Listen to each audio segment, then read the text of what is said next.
Hello everyone, I'm Leon Thomas Lewick. Here's your political news roundup for Wednesday, November 30th. 6 of the world's major central banks are joining forces to keep the sovereign debt crisis and economic crisis from spreading. The banks, including the U.S. Federal Reserve, announced a joint program to provide cheap loans to commercial lenders.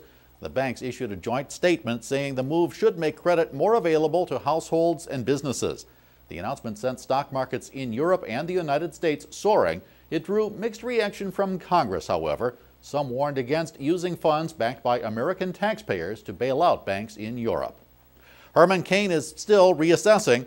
The Republican presidential candidate made a campaign stop in Ohio on Wednesday, where he said he's the target of character assassination.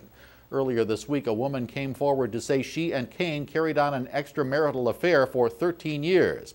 The candidate Tuesday told his campaign staff he's reassessing his candidacy in light of the accusations. He told supporters at the Ohio stop that, quote, "They're attacking my character, my reputation, and my name in order to try and bring me down. But I don't believe America is going to let that happen," end of quote.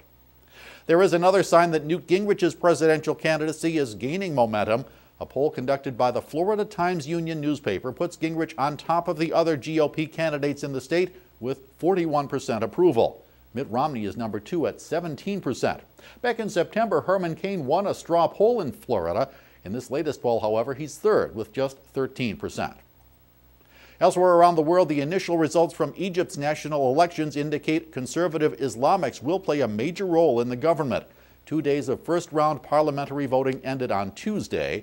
The early returns showed the Freedom and Justice Party, an arm of the Muslim Brotherhood, with a leading position. It's just the first round of voting, with runoffs still to come starting next week. These are the first elections in Egypt since the ouster of Hosni Mubarak as president. And Secretary of State Hillary Clinton arrived Tuesday in Myanmar, the Asian country known as Burma.